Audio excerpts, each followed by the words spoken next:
Kung first time mo magta-travel internationally, save this 5 important tips para sure na makalagpas kayo sa immigration. Number 1 tip talaga, be honest. Ano yung work mo, ano yung purpose ng trip mo. As long as transparent ka at alam mo yung sinasabi mo, kahit gaano pa karami ang itanong nila, masasagot mo. Pangalawa, bring complete documents. It can be in PDF form, it can be printed. Kayong bahala. Yung ibang nagte-travel, wala silang dinadala kahit ano, cellphone lang dala nila. And wala naman nagiging problema. Pero kung first time mo mag-travel, mas maganda na prepared ka. Syempre, kailangan yung i-prepare yung itinerary nyo, kung meron ba kayong hotel booking at travel insurance sa duration ng trip nyo.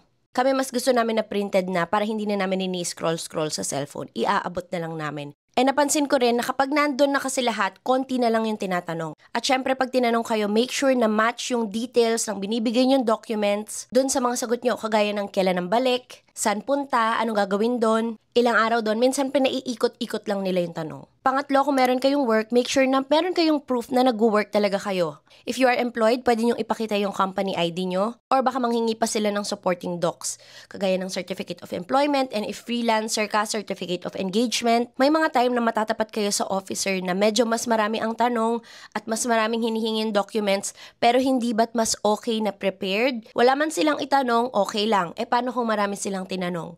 Pang-apat, dapat ready rin kayong ipakita ang financial capacity to travel. Baka itanong sa inyo, may pocket money ba? Worst case scenario, kung talagang pinagdududahan kayo, baka hingan kayo ng bank statement. If sponsored naman by a family, friend, jowa, or company, make sure na meron kayong affidavit of support. So sa case ng assistant ko, pinagawan ko siya ng notarized affidavit of support. Nasagot ng business ko lahat ng expenses na gagastusin niya, from flight, hotel, kakainin, insurance, everything. Last but not the least, I think ito yung pinaka-importante, be confident. Kasi pag hindi ka sigurado sa sagot mo, mas marami silang itatanong sa'yo. Kaya relax lang at diretso sagot.